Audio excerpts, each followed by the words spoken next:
Hey everyone! On today's Veggie Prep Basics video, I'm going to show you how to prep garlic. So I know you can buy it already cut up in a jar, but I promise it tastes a lot better if you can prep it yourself.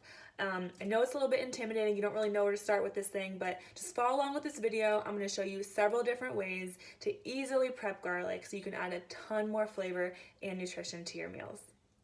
Okay, so to start with our garlic, we need to get the cloves out of the head, right? So if we just need one clove, you can just kind of get in there with your fingernail, and break it apart like that. And there we have our one clove.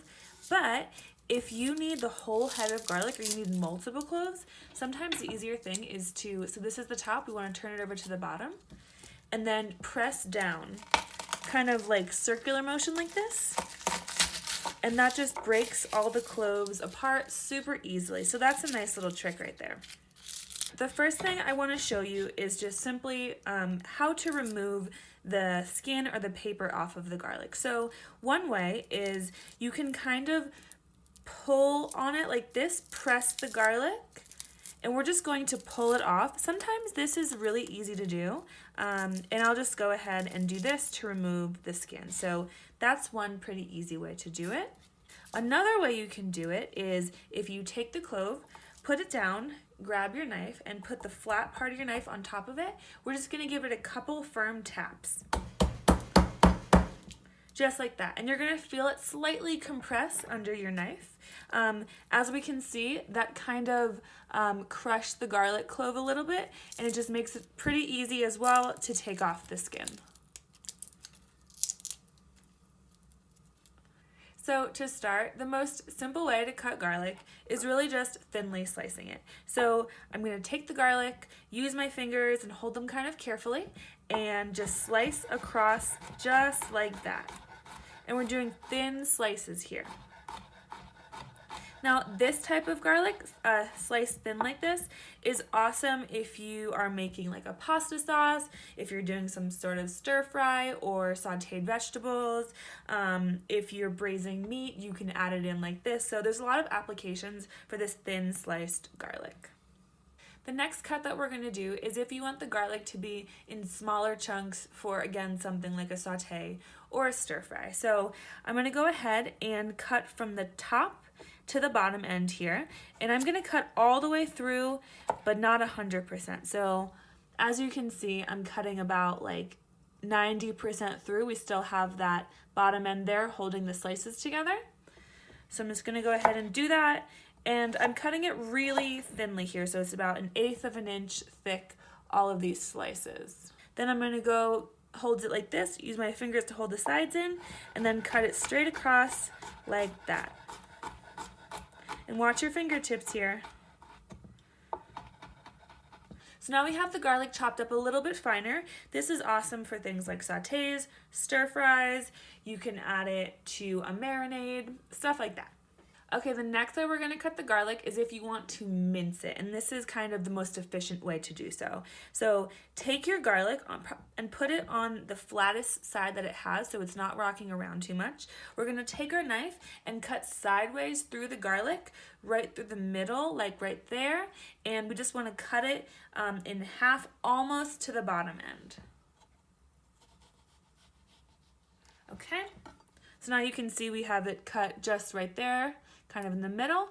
I'm going to go back and cut it just like we did on the previous one. So I'm cutting slices into the garlic almost all the way to the bottom end, but I'm leaving the bottom end intact so it can hold together the rest of the garlic.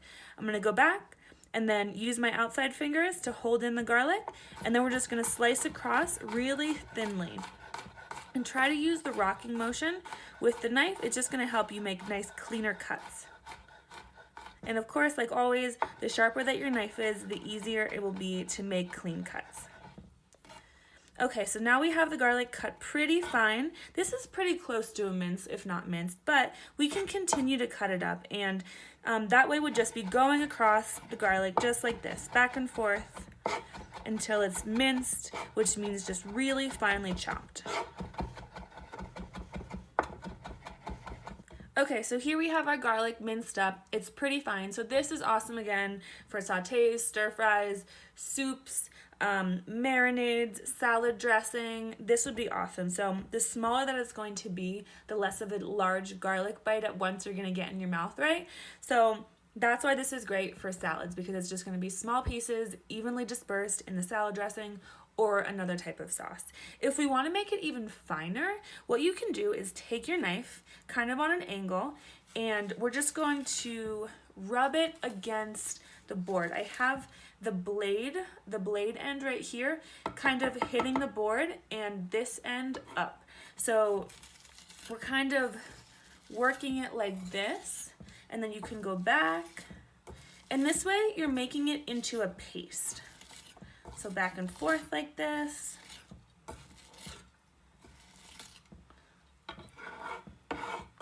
Okay, and then that's pretty much how you make garlic paste. Okay, so the final way I'm gonna show you how to prep garlic is with one of these really fine graters. This is a Microplane brand, but there's lots of other brands out there.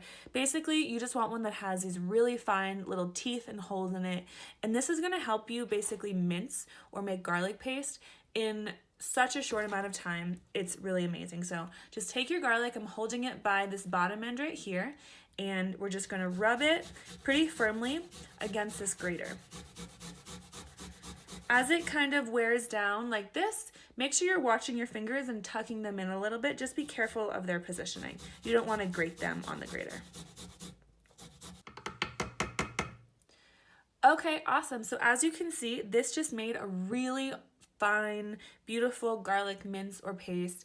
This is perfect for adding to salad dressings, soups, sauces, basically anything that you'd want to add garlic to. This is a great and super easy way to do it. So hope those methods helped you.